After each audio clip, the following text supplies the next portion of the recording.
이런 현상을 볼 수 있다면 그때 주가가 엄청나게 떨어지거든요. 그게 무슨 뜻이자? 매수 찬스다. 하지만 지금은 문제가 뭐냐면요. 네, 안녕하십니까. 닷설도 이해하는 경제 오이경이랍니다. 네, 오늘은 박종훈의 지식 한방, 이 동영상 내용이 정말 재밌어서 이게 가져왔습니다. 경제를 잘 모르시는 분들 입장에서는 어렵기 때문에 제가 최대한 이렇게 쉽게 설명해 드리려고 이 동영상을 만들었거든요. 주식 상승 끝내는 두 가지 결정적 신호가 과연 무엇일까요? 결론부터 말씀드리겠습니다. 이 첫 번째는 물가 상승입니다. 예를 들어서 물가 지표가 이제 3% 이상 높은데 근데 물가가 계속 올라갈 거래요. 그때 주의를 하셔야 되고, 그리고 두 번째는 금리 인상. 금리가 계속 올랐는데 앞으로 더 오를 수밖에 없다, 이런 발표가 나올 때 그때 갑자기 하락할 가능성이 높다, 이렇게 얘기를 했습니다. 자, 이제 하나씩 이제 보겠습니다. 이게 무슨 지표냐면요, fear가 공포라는 뜻이고 greed가 탐욕이거든요. 공포이면 무슨 일이 일어나냐면요, 사람들이 야, 버블 터지는 거 아니냐, 이거 주가 막 하락하는 거 아니냐, 그때 주가가 엄청나게 떨어지거든요. 보통 그렇다고 합니다. 지금 그렇다는 게 아니고, 그때 사람들이 엄청나게 떨어졌으니까 매수 찬스다, 매수 찬스라는 뜻입니다, 대부분. 근데 지금은 코스피도 엄청 올라갔고 나스닥도 엄청 올라갔고 금도 엄청 올라갔고 비트코인도 엄청 올라갔고, 근데 잠깐만, 공포지수가 21이다? 앞뒤가 안 맞잖아요. 원래 엄청나게 하락을 해야지 사람들이 공포를 느끼는구나 해가지고 이게 21이 됐는데, 근데 다 올라갈 거 다 올라갔는데 조금 이거 떨어졌다고 이게 21이 된다고? 이게 솔직히 말이 안 되거든요. 그래서 이거를 보면서 저는 한 5분 동안 계속 쳐다봤던 것 같아요. 그리고 생각을 했던 것 같아요. 이게 맞나? 이거 왜 그러지? 이게 25 이하를 보면요, 90%는 매수 찬스거든요. 90%는. 나머지 10%는 지금 이 상황이거든요. 지금 모든 게 다 올라갔을 때 공포 지수가 21이다? 이거는 좀 지켜봐야 되지 않나. 그래서 지금 상황에서 이것만 봐가지고 야, 지금이다 라고 하기에는 너무 이른 것 같다고 그렇게 말씀드리고 싶습니다. 제가 지금 그림을 그릴 건데 이 차트가 되게 중요해서 제가 천천히 설명해 드리겠습니다. 주가가 보통 엄청나게 올라가서 엄청나게 빠질 이 상황이 나오기 전에 3단계를 무조건 거친다고 합니다. 그 3단계에 대해서 제가 하나씩 설명해 드리겠습니다. 1단계는 모든 게 다 폭등한다. 금이라든지 주식 모든 게 다 폭등한다. 폭등을 하면서 나중에는 조금씩 떨어집니다. 이게 바로 2단계예요.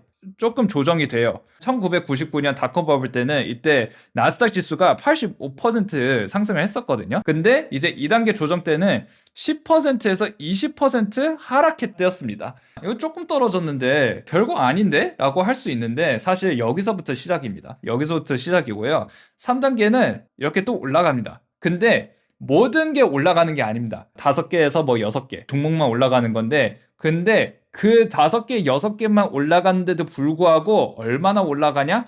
86%나 올라갑니다. 이때는 뭐 다 올라가서 85%인데 이때는 몇 개만 올라가는데도 더 높아요. 전체적으로 올라가는 지수가. 그 5개, 6개 하드 캐리 하는 거죠. 이 5개, 6개가.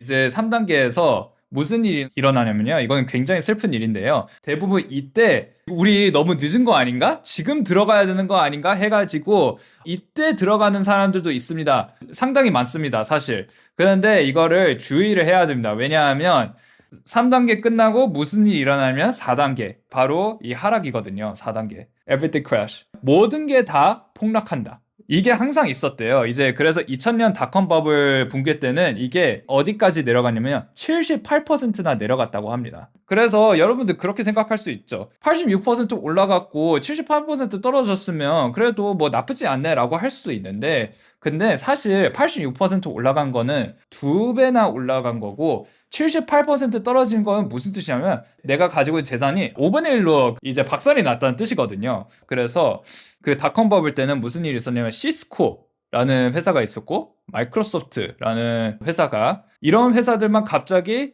86%를 이렇게 하다가 4단계 때 시스코가 엄청 폭락했었어요. 그때 당시에는 1등 회사였는데도 불구하고 엄청나게 폭락했죠. 2021년에도 비슷한 상황이 있었습니다. 이 3단계에 무슨 일이 있었냐면요, 애플, 마손, 그리고 구글 이 세 회사가 하드 캐리 했어요. 이제 몇 개만 올라가니까 야 우리도 사야 되는 거 아닌가 해가지고 이때 사는 거죠. 그리고 이때 사면 어떻게 된 거죠? 망하는 겁니다. 근데 여기서 슬픈 건 뭔지 아십니까? 우리가 2단계로 내려가는지 4단계로 내려가는지 아무도 모릅니다. 근데 다행히도 힌트를 찾을 수 있습니다. 첫 번째는 물가 상승입니다. 두 번째, 금리 인상이라고 했죠. 1999년에 연준이 금리를 올렸어요. 금리를 올리면요, 물가는 대부분 내려가요. 금리를 올리면 대출을 받기 어렵다 보니까 이제 기업들을 생각을 해야 됩니다. 기업 입장에서. 대출을 받기 어려우면 기업 입장에서 어떻게 하냐? 투자를 덜 합니다. 투자를 덜 하면 성장을 덜 합니다. 성장을 덜 하면 일자리가 없어집니다. 일자리가 더 없어지면 사람들이 돈을 덜 씁니다. 소비가 이렇게 떨어지겠죠. 그리고 대부분 사람들이 돈을 어디다 넣죠? 예금으로 넣습니다. 왜냐하면 금리가 올라가면 내가 받는 돈이 더 높다 보니까 예금을 더 넣습니다. 그래가지고 돌아가는 돈이 더 없습니다. 이제 아시겠죠? 금리를 올리면 대부분 물가는 내려간다. 이론적으로 그렇다는 뜻입니다. 그런데 이제 1999년 닷컴 버블 터질 때 물가가 2.7%였어요. 그래가지고 연준이 이걸 보면서 야, 안 되겠다. 금리를 올리자. 근데 오히려 그때 3.8로 더 올라갔다고 합니다. 물가가. 금리를 이렇게 올렸는데도 3.8 올라갔네? 이거는 소용이 없겠네? 해가지고 4단계가 터진 겁니다. 아시겠죠? 오늘날도 이런 현상을 이게 볼 수 있다면 그런 4단계가 터질 수 있는 가능성이 조금이라도 있다라고 이렇게 볼 수 있는 거거든요. 자, 팬데믹 버블, 이제 코로나 때 2021년에 주가가 엄청나게 올라갔거든요. 왜냐하면 정부에서 돈을 엄청나게 많이 풀어줬어요. 여러분 그 코로나 때문에 다 힘드시죠? 이 돈으로 먹고 사세요 라고 했는데 사람들이 그때 주식하고 부동산을 투자했거든요. 그래서 코로나 때 부동산이 겁나 많이 올랐어요. 주식도 겁나 많이 올라갔어요 그때. 그런데 이 돈을 많이 풀면 물가가 올라갔습니다. 그때 미국에는 물가가 7%까지 올라갔어요. 물가가 7% 올라갔다고 해도 3단계처럼 계속 주가는 계속 올라갔거든요. 왜냐하면 물가가 7% 있었으니까 사람들이 그렇게 생각한 거예요. 이 7%야 너무 높은데 그냥 언젠가 내려가겠지 하면서 애플, 마이크로소프트, 구글 이런 회사들이 계속 올라갔기 때문에 주가도 계속 올라가고 있었어요. 그런데 언제 주가가 폭락했냐? 언제 4단계로 갔냐? 7.0에서 9.1%로 올라갔을 때 그 연준에서 어떻게 해요? 금리를 더 올리겠죠. 왜냐하면 이거를 줄여야 되기 때문에. 그래서 야 이거 금리 오르겠네? 그러면 돈을 못 빌리겠네? 그럼 투자를 못 하겠네? 회사들이 어렵겠네? 그럼 주가 떨어지겠네? 하면서 다 폭락하는 겁니다. 그래서 핵심은 말씀드렸듯이 그때는 7.1%였는데도 불구하고 이게 계속 올라갔지 않습니까? 그러니까 이게 절대적으로 숫자가 중요한 게 아닙니다. 더 중요한 거는 바로 방향이거든요. 더 계속 올라갈 것인가? 말씀드렸듯이 7.1%도 높은 숫자였는데 근데 9.1%로 더 올릴 것인가? 그거를 봐야 되는 거거든요. 그래서 결국 중요한 거는 방향. 그래서 물가를 계속 봐야 된다고 이렇게 볼 수 있습니다. 하지만 지금은 문제가 뭐냐면요. 물가를 보고 싶은데 물가를 못 봐요. 미국에서 물가 지수가 얼마인지 몰라요. 정부 셧다운 때문에. 그래서 사람들이 이제 그게 무서우니까 물가 지수를 모르니까 극도로 공포심을 느낀다. 이렇게 얘기할 수 있죠. 근데 여기서 제일 중요한 게 뭐냐면요. 12월 10일 날짜 꼭 기억하셔야 됩니다. 12월 10일. 미국 시간으로 오전 8시 30분에 물가 발표가 있을 예정이래요. 그런데 되게 웃긴 게 뭐냐면요. 그날 오후에 연준 금리를 결정해요. 이게 셧다운 때문에 미뤄질 수도 있다고 하는데 그건 또 지켜봐야 될 것 같아요. 아무튼 그래서 12월 10일 이 발표를 통해서 이제 아직 3단계인지 아니면 나중에 4단계가 될지 이거를 이제 명확하게 볼 수 있거든요. 말씀드렸듯이 어떤 사람들은 이게 기회다라고 생각을 할 수 있거든요. 이거를 보기 때문에.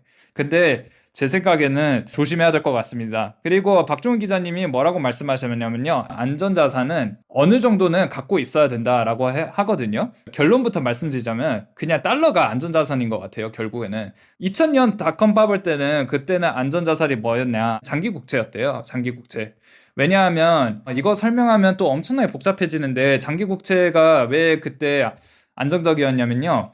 그때는 금리를 계속 내렸잖아요. 금리를 계속 내려가면요. 그 장기 국채 가격이 계속 올라가거든요. 그래가지고 그때 수혜를 받았는데, 근데 2022년에는 오히려 장기 국채를 가진 사람은 엄청 고생했어요. 왜냐하면 그때는 금리를 엄청 올렸거든요. 물가를 잡으려고. 그러다 보니까 장기 국채 가격이 엄청 떨어졌어요. 2000년 때는 장기채가 안전하다. 근데 2022년은 장기채가 안전하지 않다. 그래서 2025년에 장기채가 과연 안전한 자산이냐? 잘 모르겠다. 근데 아닌 것에 더 가깝다라고, 이게 결론입니다. 금도 어떻게 보면 안전자산이라고 지금은 보잖아요. 2000년 때는 안전자산이라고 취급을 안 했어요.